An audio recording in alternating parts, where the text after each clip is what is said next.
ಜೀವನ ಪರ್ಯಂತ ಜೈಲು ಶಿಕ್ಷೆಯನ್ನು ಅನುಭವಿಸಬೇಕಾದಂತಹ ಶಿಕ್ಷೆಯನ್ನ ಪ್ರಜ್ವಲ್ ರೇವಣ್ಣ ವಿಚಾರದಲ್ಲಿ ಕೋರ್ಟ್ ಕೊಟ್ಟಿರುವಂತಹದ್ದು. ಗರಿಷ್ಠ ಶಿಕ್ಷೆಯನ್ನ ಜನಪ್ರತಿನಿಧಿಗಳ ನ್ಯಾಯಾಲಯ ಇವತ್ತು ಪ್ರಕಟ ಮಾಡಿದೆ. ಯಾವುದೇ ಕರುಣೆಯನ್ನ ತೋರಿಸಿಲ್ಲ.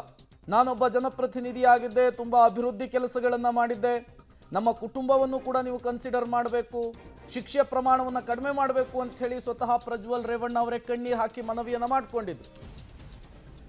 ಮತ್ತಷ್ಟು ಡೀಟೇಲ್ಸ್ ಅನ್ನು ಕೊಡ್ತಾರೆ ಮುರಳಿ, ನೇರ ಸಂಪರ್ಕದಲ್ಲಿ ಜಾಯಿನ್ ಆಗಿದ್ದಾರೆ. ಮುರಳಿ, ಗರಿಷ್ಠ ಶಿಕ್ಷೆಯನ್ನ ಕೋರ್ಟ್ ಪ್ರಜ್ವಲ್ ರೇವಣ್ಣ ವಿಚಾರದಲ್ಲಿ ಕೊಟ್ಟಿರುವಂತಹದ್ದು ಜೀವಾವಧಿ ಶಿಕ್ಷೆ. ಇವತ್ತಿನಿಂದಲೇ ಈ ಶಿಕ್ಷೆ ಅಪ್ಲೈ ಆಗುತ್ತೆ ಅನ್ನುವಂತಹ ಮಾಹಿತಿ ಕೂಡ ಇದೆ.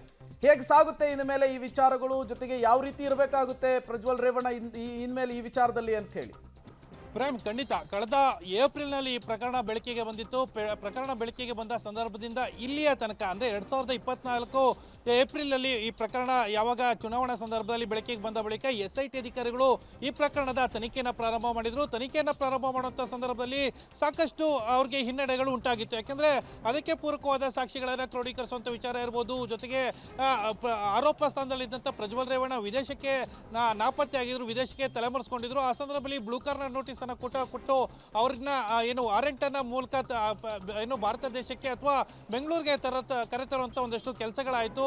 ಆ ಸಂದರ್ಭದಲ್ಲೂ ಕೂಡ SIT ಅಧಿಕಾರಿಗಳಿಗೆ ಸಾಕಷ್ಟು ಜನ ಪ್ರಶ್ನೆಯನ್ನ ಮಾಡ್ತಾ ಇದ್ರು.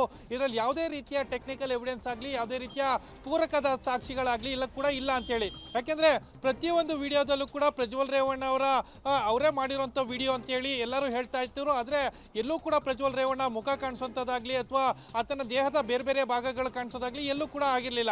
ಇದು SIT ಅಧಿಕಾರಿಗಳಿಗೆ ಸಾಕಷ್ಟು ಹಿನ್ನಡೆಯನ್ನು ಉಂಟು ಮಾಡುತ್ತದೆ. ಈ ಪ್ರಕರಣದಲ್ಲಿ ಯಾವುದೇ ರೀತಿಯ ಶಿಕ್ಷೆಯನ್ನು ಕೊಡುವಂಥದ್ದಾಗಲಿ ಅಥವಾ ಟ್ರಯಲ್ ಅನ್ನ ಪ್ರಾರಂಭ ಮಾಡಲಿಕ್ಕೆ ಕೂಡ ಸಾಕಷ್ಟು ಸಂಕಷ್ಟವನ್ನು ತಂದೊಡ್ಡುತ್ತೆ ಅನ್ನೋದ್ರ ಬಗ್ಗೆ ಸಾಕಷ್ಟು ಟೀಕೆ ಟಿಪ್ಪಣಿಗಳು ಬರ್ತಾನೆ ಇತ್ತು. ಆದರೆ SIT ಅಧಿಕಾರಿಗಳು ಅದನ್ನು ಚಾಲೆಂಜ್ ಆಗಿ ತೆಗೆದುಕೊಂಡ್ರು. ಚಾಲೆಂಜ್ ಆಗಿ ಟೇಕ್ ಓವರ್ ಅನ್ನು ಮಾಡಿದಂಥ ಈ ಪ್ರಕರಣ ಏನಿತ್ತು, ಈ ಪ್ರಕರಣದಲ್ಲಿ ಟೆಕ್ನಿಕಲ್ ಎವಿಡೆನ್ಸ್ಗಳನ್ನು ಎಷ್ಟು ಬಲಿಷ್ಠಗೊಳಿಸಬಹುದು ಅಷ್ಟು ಬಲಿಷ್ಠಗೊಳಿಸ್ಕೊಂಡ್ರು.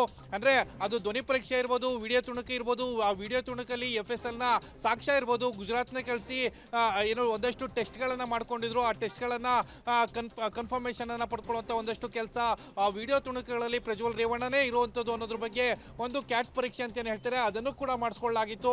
ಇದೆಲ್ಲ ಆದ ಬಳಿಕ 7 ತಿಂಗಳ ಒಳಗಾಗಿ ಅಂದರೆ ಜನಪ್ರತಿನಿಧಿಗಳ ವಿಶೇಷ ನ್ಯಾಯಾಲಯ ಏನಿತ್ತು, ಸಂತೋಷ್ ಗಜಾನನ ಭಟ್ ಅವರ ಪೀಠ, ಆ ಪೀಠದಲ್ಲಿ 7 ತಿಂಗಳಿಂದನೂ ಕೂಡ ನಿರಂತರವಾಗಿ ವಾದ ಪ್ರತಿವಾದ ಟ್ರಯಲ್ ನಡೀತಾ ಬಂತು. 26 ಜನ ಸಾಕ್ಷಿಗಳೇನಿತ್ತು, ಸಂತ್ರಸ್ತರು ಸೇರಿದಂತೆ 26 ಜನ ಸಾಕ್ಷಿಗಳನ್ನು ನಿರಂತರವಾಗಿ ವಿಚಾರಣೆಗೊಳಪಡಿಸ್ತಾ ಇತ್ತು. ಟೆಕ್ನಿಕಲ್ ಎವಿಡೆನ್ಸ್ಗಳು ಯಾವ ರೀತಿ ಇತ್ತು, ಜೊತೆಗೆ ಸಂತ್ರಸ್ತಿಗೆ ಯಾವ ರೀತಿಯ ಲೈಂಗಿಕ ಕಿರುಕುಳ ಕೊಡಲಾಯಿತು, ಅತ್ಯಾಚಾರವನ್ನು ಮಾಡಲಾಯಿತು ಮತ್ತು ಪ್ರಭಾವಶಾಲಿ ವ್ಯಕ್ತಿ ಒಬ್ಬ ಸಂತ್ರಸ್ತ ಮಹಿಳೆಯನ್ನು ಪದೇ ಈ ರೀತಿಯಲ್ಲಿ ದುರ್ಬಳಕೆಯನ್ನು ಮಾಡಿಕೊಂಡು ಅತ್ಯಾಚಾರವನ್ನು ಯಾವ ರೀತಿ ಮಾಡಿದ್ರು, ಇದೆಲ್ಲದಕ್ಕೂ ಕೂಡ ಪೂರಕವಾದ ಸಾಕ್ಷ್ಯಾಧಾರಗಳನ್ನು ಒದಗಿಸೋದಲ್ಲಿ SIT ಅಧಿಕಾರಿಗಳು ಸಫಲರಾಗಿ ಅದಾದ ನಂತರ ನಿನ್ನೆಷ್ಟೇ ಅವರ ದೋಷಿ ಅಂತೇಳಿ ಏನು ಹೇಳಲಾಗಿತ್ತು, ಆದೇಶವನ್ನು ತೀರ್ಪನ್ನು ಪ್ರಕಟ ಮಾಡಲಾಗಿತ್ತು. ಇವತ್ತು ಜೀವನ ಪರ್ಯಂತ ಅವ್ರಿಗೆ ಜೈಲು ಶಿಕ್ಷೆ ಅಂತೇಳಿ ಈಗ ಆದೇಶವನ್ನು ಕೊಟ್ಟಿದೆ, ತೀರ್ಪನ್ನು ಕೊಟ್ಟಿದೆ ನ್ಯಾಯಾಲಯ. ಜೊತೆಗೆ ಈಗ ಅಂದರೆ 2 ಸೆಕ್ಷನ್ಗಳಿರ್ತವೆ. ಅಂದರೆ 276 2K ಆ ಸೆಕ್ಷನ್ನಲ್ಲಿ ಜೀವಾವಧಿ ಶಿಕ್ಷೆ 5 ಲಕ್ಷ ದಂಡ.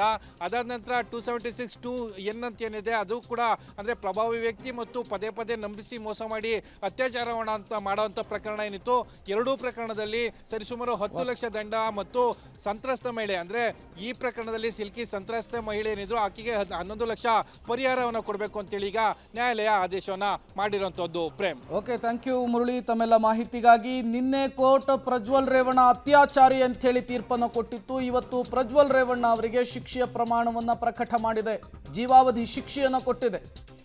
376 ಜೀವಾವಧಿ ಶಿಕ್ಷೆ, 5 ಲಕ್ಷ ರೂಪಾಯಿ ದಂಡವನ್ನು ಹಾಕಿರುವಂತಹದ್ದು. 354A 3 ವರ್ಷ ಶಿಕ್ಷೆ, 25,000 ರೂಪಾಯಿ ದಂಡ. 354B 7 ವರ್ಷ ಶಿಕ್ಷೆ, 50,000 ರೂಪಾಯಿ ದಂಡ. 354C 3 ವರ್ಷ ಜೈಲು, 25,000 ರೂಪಾಯಿ ದಂಡ. ಸೆಕ್ಷನ್ 506 2 ವರ್ಷ ಜೈಲು, 10,000 ರೂಪಾಯಿ ದಂಡವನ್ನು ಹಾಕಿದೆ. ಸೆಕ್ಷನ್ 201 3 ವರ್ಷ ಜೈಲು, 25,000 ರೂಪಾಯಿ ದಂಡವನ್ನು ಹಾಕಿದೆ. ಸೆಕ್ಷನ್ 376 ಜೀವಾವಧಿ ಶಿಕ್ಷೆಯನ್ನು ಪ್ರಕಟ ಮಾಡಿ 5 ಲಕ್ಷ ರೂಪಾಯಿ ದಂಡವನ್ನು ಹಾಕಿದೆ. ಅಲ್ಲಿಗೆ ಅತ್ಯಾಚಾರದ ಪ್ರಕರಣದಲ್ಲಿ ದೋಷಿಯಾಗಿರುವಂತಹ ಪ್ರಜ್ವಲ್ಗೆ ಒಟ್ಟು ಜೀವಾವಧಿ ಶಿಕ್ಷೆ ಮತ್ತು 10 ಲಕ್ಷ ರೂಪಾಯಿ ದಂಡವನ್ನು ವಿಧಿಸಿದಂತಾಗಿದೆ. ಈ ಮೂಲಕ 14 ತಿಂಗಳಿನಿಂದ ಜೈಲು ವಾಸದಲ್ಲಿದ್ದಂತಹ ಪ್ರಜ್ವಲ್ಗೆ ಜೈಲೇ ಖಾಯಂ ಮಾಡಿ ಈಗ ಕೋರ್ಟ್ ಆದೇಶವನ್ನು ಹೊರಡಿಸಿರುವಂಥದ್ದು.